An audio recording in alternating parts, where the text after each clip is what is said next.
Baik, terima kasih rekan-rekan semuanya, rekan mahasiswa. Sebelumnya saya ucapkan Assalamualaikum warahmatullahi wabarakatuh. Salam sejahtera dan semoga kita semua dalam keadaan sehat dan bahagia. Itu yang penting ya. Nah, tadi kalau Pak si Johannes sudah katakan sudah makan belum? Nah, itu yang penting ya. Kalau kita bicara safety kalau belum makan ini berat juga karena sudah mendekati pukul 12 nih Pak Johannes ya. Baik. Terima kasih saya ucapkan pada pihak D3, Prodiv K3 UNS yang sudah memberikan waktu buat saya. Seperti yang diminta, kami akan mencoba untuk menjelaskan tentang bagaimana sih memanage PPE atau APD atau alat pelindung diri di dunia industri ya. Ini ya. Kita mulai dari pertama dulu sebelum saya lebih lanjut tentang materi saya. Pepatah mengatakan tak kenal mata tak sayang, maka kita harus mengenalkan diri dulu. Ya, saya Agung Pramono, saya sebagai lulusan, ya, atau alumni dari D3 Iperkes UNS, ya, yang sekarang menjadi D4, di mana adik-adik menjadi mahasiswa di sana. Ya, kalau sekarang kampusnya di mana? Bukan di Tirtomoyo ya? Atau sudah di Tirtomoyo Mbak Esti? Atau sudah pindah ya? Ya. Masih ya. Semoga sudah pindah ya. Kalau dulu sekolahnya biasanya cuma berenang aja, soalnya ada banyak kolam berenang. Baik. Kemudian saat ini saya mencoba bikin konten kreator ya. Seperti anak-anak muda yang bikin konten kreatornya. Nah, untuk berbagi ilmu ya. Berbagi ilmu, maka saya bikin konten kreator di Instagram, namanya Sekolah Safety ya. Sekolah Safety, dari kata sekolah safety ya. Jadi kalau adik-adik pengen mendapatkan informasi tentang safety, bagaimana sih update sekarang di dunia industri ya, Anda bisa follow akun saya di Sekolah Safety dan Anda juga bisa komen, Anda juga bisa request apapun di sana, walaupun masih followernya masih dikit nih ya, 33. Silahkan Anda bisa lihat di dalam sana. Dan juga saya juga bikin konten kreator di YouTube ya, di Sekolah Safety juga di YouTube. Nah, di sana saya coba, tapi masih baru ya, baru-baru bikin ya. Kemudian intinya kami ingin menyediakan tentang training online ya. Saya provide training ISS online ya.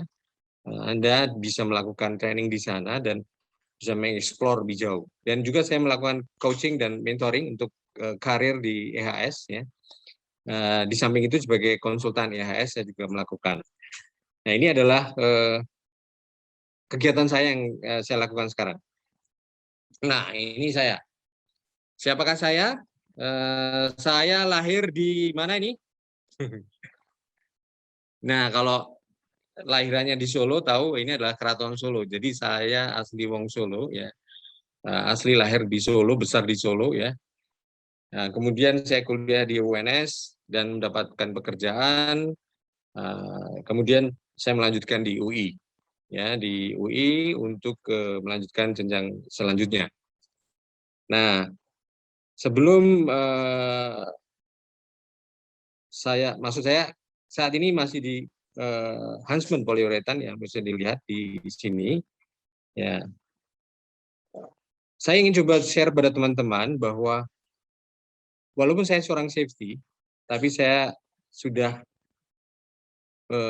pindah kuadran ya. Jadi saya sudah pindah ke operation, supply chain, produksi dan sebagainya. Jadi saya teman-teman ingatkan bahwa walaupun background Anda safety, Anda tidak menutup kemungkinan Anda bisa memangku jabatan di luar safety. Ya, karena ketika ilmu belajar safety, Anda akan mendapatkan semua tentang operation seperti yang dikatakan Pak Johannes tadi, tentang bisnis proses, tentang operational kegiatan semuanya. Karena safety itu kemana-mana. Jadi advance for Anda untuk bisa masuk ke dunia yang lain. Ya, sebelum di Huntsman saya ada di Henkel ya. Nah, dimulai Henkel inilah saya mendapatkan assignment untuk tugas-tugas di luar safety ya, di project, di production, di QC Ya, ini akan memperkaya keilmuan saya, walaupun saya belajar secara otodidak dan juga training, course, dan sebagainya. Tapi asal ada kemauan dan kesempatan, kita masih bisa. Tapi pesan saya pada adik-adik, harus berani membuka kreativitas, ya, berani membuka challenge, kesempatan untuk apabila nanti sudah bekerja mendapatkan tawaran, ya, tugas-tugas di luar safety. Ya. Kemudian sebelum di Henkel saya di ICI Paint, ya, kalau pernah membeli produknya di Dulak, ya, atau Katilak, karena itu adalah di Cikarang dan di Cimanggis pabriknya. Kalau di Henkel ini lebih chemical right dengan coating dan adhesif, ya, itu di Henkel, ya, perusahaan Jerman. Ya, kalau ICI lebih perusahaan UK atau British, ya. Dan pertama kali saya bekerja di Asahimas Subendra Chemical, namanya sekarang Asahimas Chemical, adanya di Cilegon, ya. Kalau adik-adik pernah tamasya, ya, ke Cilegon Anyer sana, nah di sana ada pabrik Asahimas Subendra Chemical, ya. Jadi seluruh kehidupan saya di dunia industri banyaknya ada di petrochemical, chemical manufacturing, ya, dan juga banyak di dunia manufacturing. Ya, kalau tadi Pak Johannes banyak di dunia mining, tambang, dan juga mungkin office building. Nah, ini akan memperkaya juga informasi pada adik-adik sekalian. Nah, selanjutnya seperti yang saya jelaskan bahwa saya juga membidangi tentang konten kreatif untuk ES online training.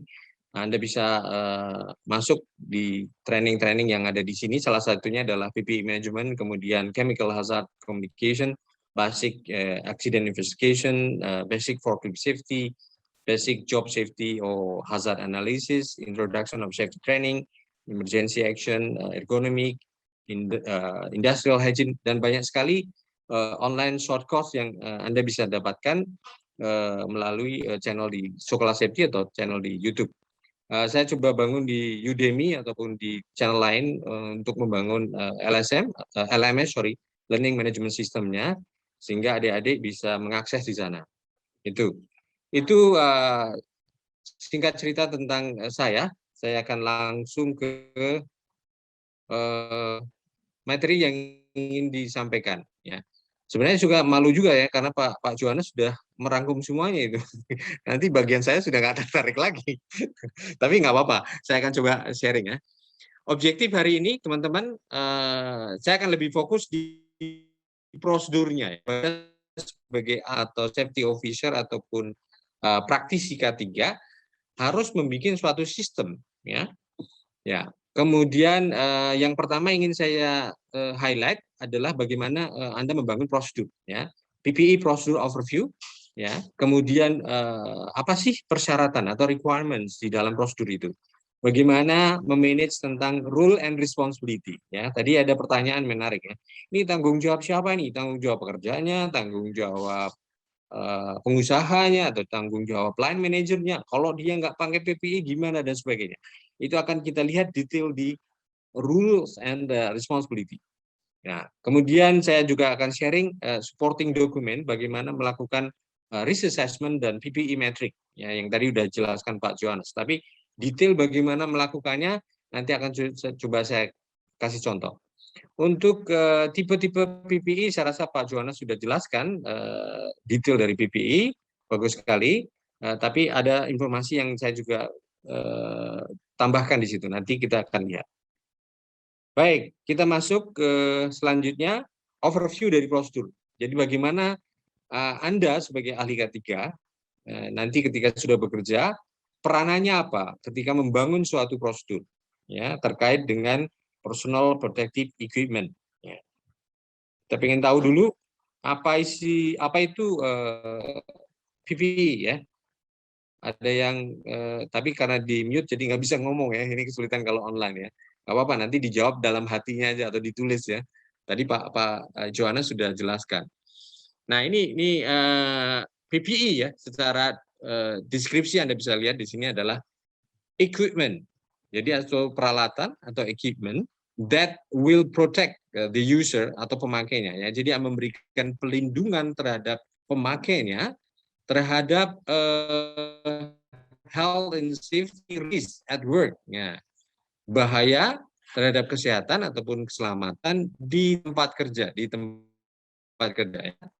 Nah, ini harus digarisbawahi bahwa include normal operating activity. Jadi ketika keadaan normal ya. Kemudian keadaan maintenance ya, kalau ada shutdown dan sebagainya, atau emergency response. Harus dipahami bahwa equipment PPE tadi adalah suatu peralatan yang melindungi pemakainya, baik itu pekerja, terhadap bahaya atau risiko keselamatan dan kesehatan kerja di tempat kerja. Dalam kondisi yang dijelaskan tentang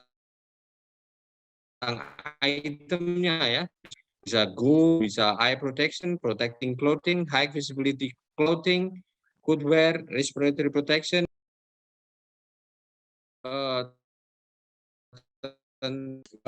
ya, employer ini harus digarisbawahi bahwa ini tanggung jawab pengusaha ya, atau top management dalam hal ini usaha ya, untuk bahwa karyawannya atau associate-nya atau employee itu terlindungi dari bahaya di tempat kerja ya, kemudian terlindungi dari cedera atau PAK, penyakit akibat kerja ya.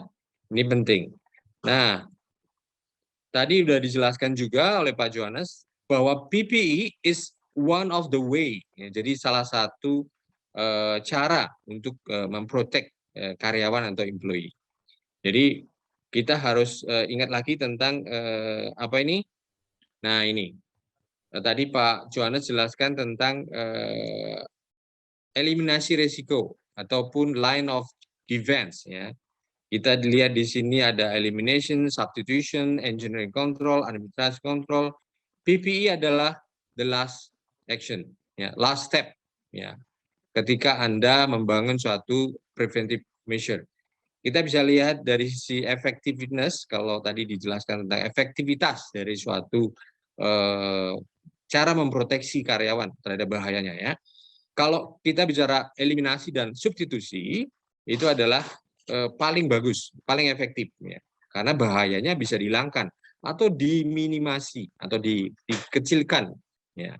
Nah, kalau engineering control dan administrasi control atau PPE itu bisa reduce likelihood-nya ya. Sudah belajar tentang risk and hazard, saya rasa sudah ya, dosen-dosen sudah memberikan tentang pemahaman tentang perbedaan risiko dan bahaya. Bahasa Indonesianya adalah risiko dan bahaya. Nah, kalau ini yang engineering control dan administrative control dan PPE itu adalah mereduce likelihood-nya, ya. Likelihood, ya. Tapi ini bisa fail, ya. Jadi but can fail, ya. But can fail. Ini harus digarisbawahi bahwa 3 action yang di bawah ini juga bisa fail. Yang paling efektif adalah eliminasi atau menghilangkan bahayanya. Bisa nggak kita menghilangkan bahaya? Saya rasa tidak bisa. Kehidupan ini pasti ada bahaya. Bahaya ada di mana-mana. Yang kita harus hilangkan adalah risiko atau turunkan ya, nilai risikonya. Karena hidup ini kita penuh dengan bahaya, berjalan pun bahaya, ya kan? Sekarang pun keluar dengan COVID bahaya. Tapi bagaimana kita mengendalikan risiko itu yang paling penting. Oke? Jadi perlu paham dulu ya, ini dulu. Nah, kalau bicara prosedur ya, supaya lebih detail prosedurnya, ya, outline bagaimana kita bikin prosedur adalah metode bagaimana kita memanage PPE ini ketika proses seleksi, ya, selecting, ya. Ketika kita menseleksi, ya, memilih PPE ini adalah awal dari prosedur itu atau sistem yang Anda harus bangun dalam suatu perusahaan atau company. Yang kedua, cara maintaining atau perawatan. Dan selanjutnya adalah penggunaan. Ya. Bagaimana PPE ini bisa mencegah ya, paparan terhadap bahaya tadi. bahaya chemical, bahaya physical, bahaya biological, bahaya mechanical, radiological. Tadi udah diberikan contoh bagus sekali oleh Pak Johannes. Adik-adik harus bisa melakukan identifikasi bahaya-bahaya di tempat kerja nanti. Ya. Nah, di dalam satu prosedur biasanya dimasukkan adanya purpose atau tujuan membuat prosedur tadi udah dijelaskan ya, bahwa adalah prosedur ini harus dibikin misalnya begini, kalau ada orang yang nanti ditunjuk bikin prosedur, orangnya keluar ataupun siapapun yang memanage suatu sistem, itu sistem is live in the product di perusahaan itu. Jadi jangan sampai orangnya keluar sistemnya bingung. Gimana sih cara memilih PPI? Gimana sih cara merawat PPI? Gimana ngasih trainingnya kepada karyawan? Nah ini harus tertuliskan di dalam suatu sistem. Nah kalau sudah belajar ISO, ya ada suatu jargon, tulis yang Anda lakukan yang Anda tulis. Ya, itu yang sering orang jelaskan. Ya jadi di sini adalah konsisten metode untuk sebuah kegiatan yang dilakukan bagaimana caranya menseleksi, memaintain, menggunakan ya untuk mencegah bahaya-bahaya tadi. Itu tujuan dari pembikinan prosedur. Ya. Kemudian skopnya. Nah, ini harus dijelaskan juga dalam prosedur itu atau sistem itu bagaimana ruang lingkup. Ya, skopnya ya. Apakah prosedur ini berlaku di warehouse saja? Ya, apakah produksi ini berlaku di produksi saja, atau di plant, atau di workshop, atau di lab, atau di third party warehouse? Biasanya kita ada third party ya kalau kita ada pemilihan atau penyewaan gudang di luar. Apakah itu termasuk? Nah ini juga harus didefine di dalam prosedur ini. Ini penting buat seluruh teman-teman memahami ketika membuat prosedur harus jelas ya karena supaya semua penggunanya, pembacanya, pelakunya memahami ruang lingkup dari penggunaan prosedur ini. Oke, itu tadi tentang overview bagaimana Anda membangun suatu prosedur atau suatu sistem. Nah, kita masuk ke detail requirement bagaimana prosedur itu harus dibangun tentang manajemen PPE. Ya, yang pertama ingin saya coba highlight. Yang pertama adalah tanggung jawab, role and responsibility. Siapa sih yang bertanggung jawab membuat prosedur atau tanggung jawab line manajernya ngapain terhadap PPE? Tanggung jawab plan manajernya apa? Tanggung jawab terhadap karyawannya apa? Nah, ini yang pertama adalah facility manager atau plan manager ataupun operation manager ataupun siapa yang bertanggung di dalam area tersebut atau perusahaan tersebut. Pertama adalah plan manager atau facility manager harus memastikan ya bahwa pelaksanaan prosedur tadi ya dan pemenuhan terhadap prosedur itu ya dan juga dia harus menunjuk ya assignment terhadap person yang mempunyai knowledge. Siapa yang mempunyai knowledge? Bisa orang maintenance, bisa orang EHS, bisa orang produksi, ya tergantung penunjukan dari facility manager itu untuk memastikan bahwa ada resource, ada orang yang melakukan proses tadi, ya, proses seleksi, maintenance dan sebagainya. Dan orang itu harus mempunyai knowledge, orang itu harus mempunyai training dan pengalaman untuk memberikan advice ketika melakukan assessment PPE, ketika melakukan proses seleksi, ketika melakukan cara menggunakannya terhadap karyawannya. Nah ini tanggung jawab role and responsibilities untuk facility manager dan plant manager. Ini harus jelas dan harus ekspresif di dalam prosedur itu, sehingga tidak ambigu nanti dalam penjalanannya atau pelaksanaannya manajemen PPE di tempat kerja. Selanjutnya adalah line manager. Ya.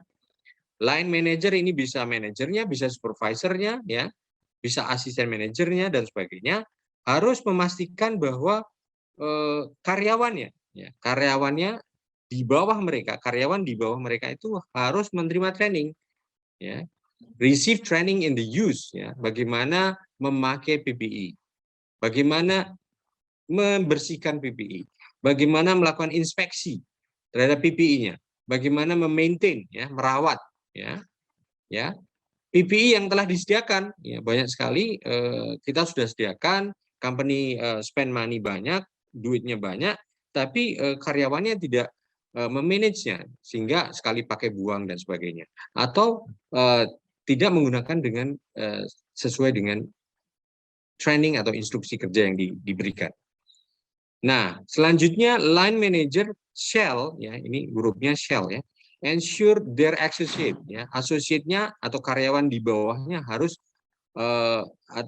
correct number, ya, jumlahnya harus sesuai, ya, size fit, ya, ukurannya sesuai, ya, dan juga tipe-tipenya, ya, PPE-nya available, ya, in order to complete, ya, pekerjaannya secara aman, ya.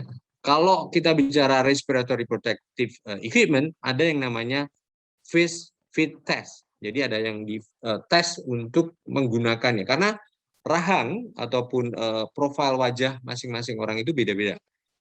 Orang maaf nih ya, saya bukan ras, orang Batak dengan orang Jawa dengan orang Sulawesi mungkin beda, ya. Jadi ini harus dilakukan face fit test, ya, setelah dipakai. Kemudian ada teman-teman yang memakai maaf ya, jenggot. Nah, ini ataupun memakai ini, sehingga ketika memakai masker ini nggak fit. Nah, ini juga harus dipastikan bahwa associate-nya itu melewati ataupun memenuhi requirement untuk face fit test tadi.